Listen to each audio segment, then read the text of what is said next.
Olá, sejam bem-vindos e bem-vindas ao curso de Identificação de Armas de Fogo e Munições oferecido pela Rede de Ensino à Distância da Secretaria Nacional de Segurança Pública. O objetivo geral desse curso é te ajudar a identificar corretamente armas de fogo e suas munições, saber identificar marcações nesses objetos, como numerações de série ou de lote, e conhecer a estrutura organizacional brasileira e internacional que permite rastrear a origem de armas e munições. O objetivo desse primeiro vídeo é auxiliar a compreensão dos conteúdos abordados no módulo 1, que trata sobre a classificação das armas de fogo. Todas as armas que estão sobre essa mesa estão desmuniciadas em condições de segurança. As pistolas estão inclusive com os ferrolhos abertos e algumas se encontram inclusive desmontadas, como é o caso dessa espingarda. E serão adotados os procedimentos de segurança corretos em relação a armas de fogo, como controle de cano, apontando a arma sempre para uma direção de segurança, e controle de gatilho, mantendo o dedo sempre fora do gatilho, só acionando quando for necessário. Primeiramente, vamos diferenciar as armas em relação à alma do cano. Você já aprendeu que as armas se dividem entre as que empregam canos com alma lisa e as que empregam canos com alma raiada. Esta é uma arma de fogo com cano de alma lisa. Repare que o cano não tem ranhuras, não tem o raiamento. E aqui eu tenho um cano de pistola, cano de alma raiada. Nós percebemos aqui no interior do cano o raiamento que vai imprimir um sentido de giro ao projétil, dando estabilidade na trajetória. As armas com cano de alma lisa empregam cartuchos de projéteis múltiplos, como é o caso desse cartucho aqui, em que nós percebemos os diversos projéteis aqui no interior do cartucho. Repare também que esses projéteis têm um diâmetro bem inferior ao diâmetro do cano. O que interessa no caso não é a precisão específica de cada um desses projéteis, e sim que o conjunto de projéteis atinja uma determinada região. Já nas armas de fogo com cano de alma raiada, esses empregam projéteis que têm diâmetro ligeiramente superior ao diâmetro interno do cano. Repare, aqui eu tenho um cano de calibre .45 ACP e um projétil de calibre correspondente.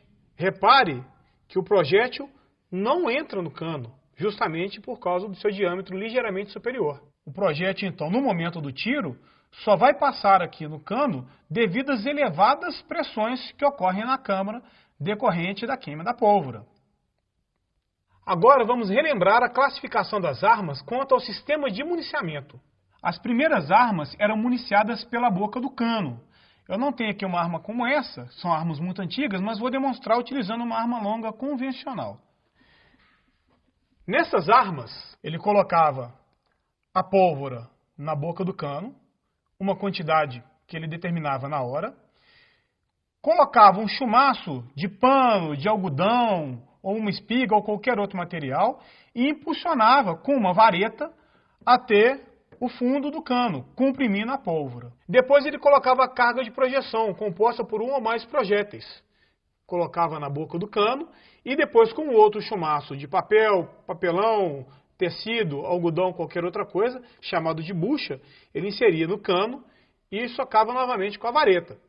Repare que era um processo lento, sem controle da quantidade da carga empregada, de maneira que cada tiro saía de um jeito. Com a modernização das armas e o desenvolvimento do cartucho moderno, o processo de municiamento ficou muito facilitado. Repare que o municiamento das armas modernas se dá todo pela parte de trás do cano, chamado processo de municiamento por retrocarga. Todas essas armas que estão aqui funcionam com municiamento por retrocarga. Por exemplo, é o caso do revólver, em que as munições são acondicionadas no tambor que fica na parte posterior do cano. Ou ainda, no caso dessa carabina, em que as munições ficam no tubo do depósito e no momento em que é manobrada essa alavanca, é inserido um novo cartucho pela parte posterior do cano, completando o municiamento.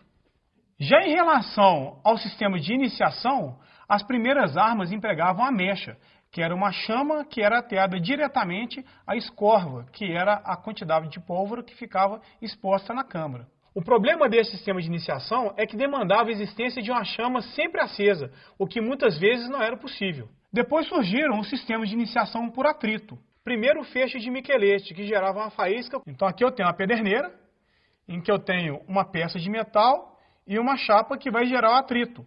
E assim é gerada a faísca. Depois, com o aumento do desenvolvimento, foi estabelecido o sistema de feixe de roda, que é muito parecido com os isqueiros atuais. Repare, eu tenho aqui uma roda dentada e tenho uma pedra aqui dentro. E é gerada uma faísca.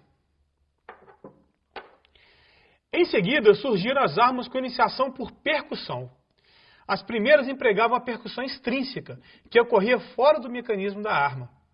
Era inserida uma espoleta numa peça externa da arma e essa percussão ocorria do lado de fora do corpo da arma.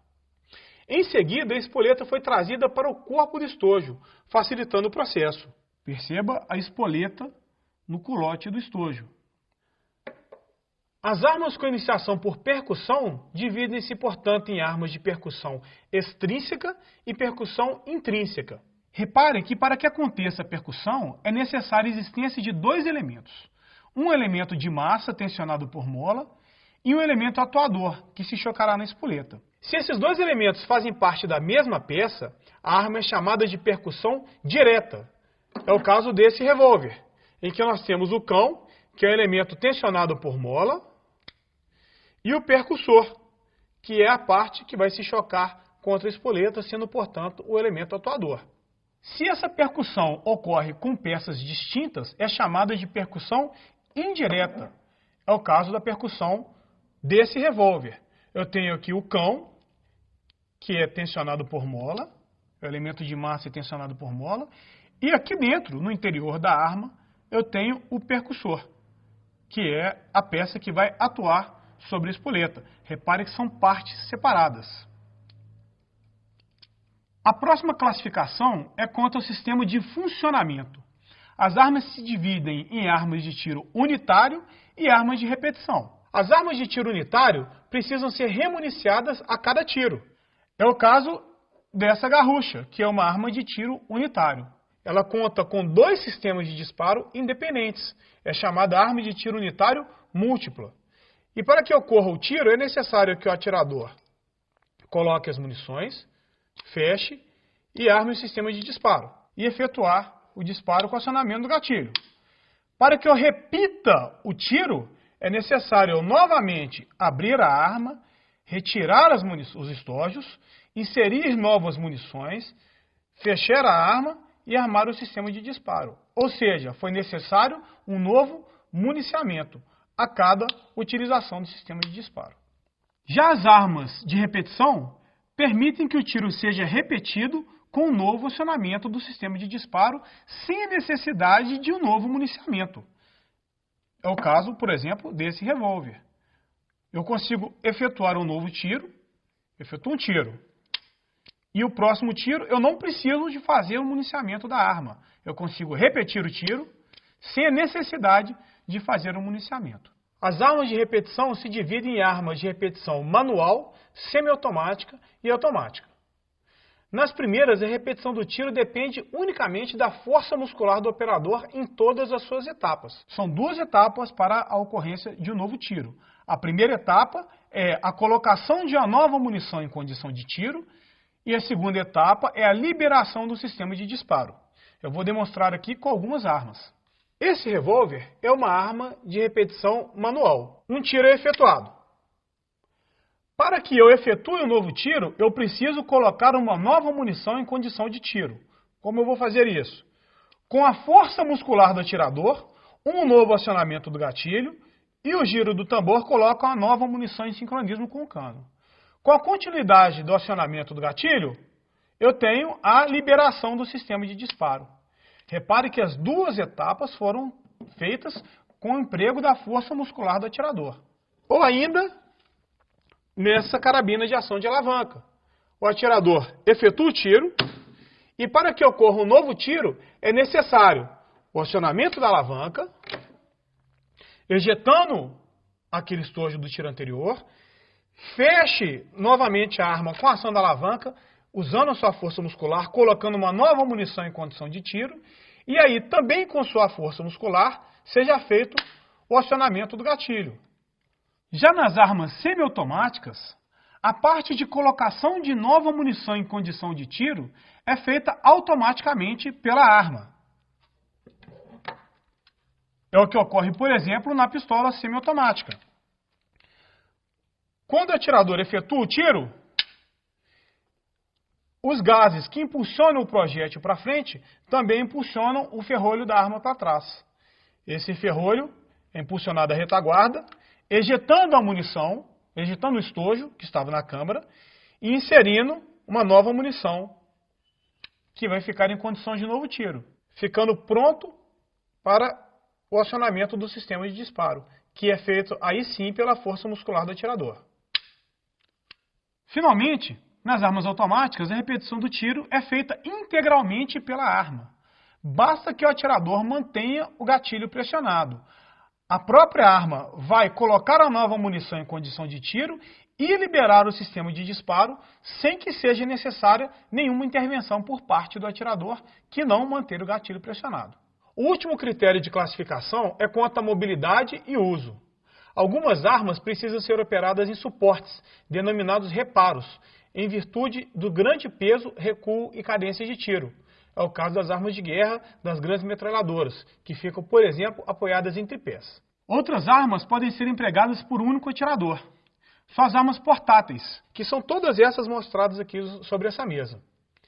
Nessas armas portáteis, existe ainda uma subclassificação chamada de armas de porte, que são aquelas que podem ser portadas dissimuladamente pelo operador. Espero que você tenha compreendido melhor como se dá a classificação das armas de fogo. Até o nosso próximo vídeo.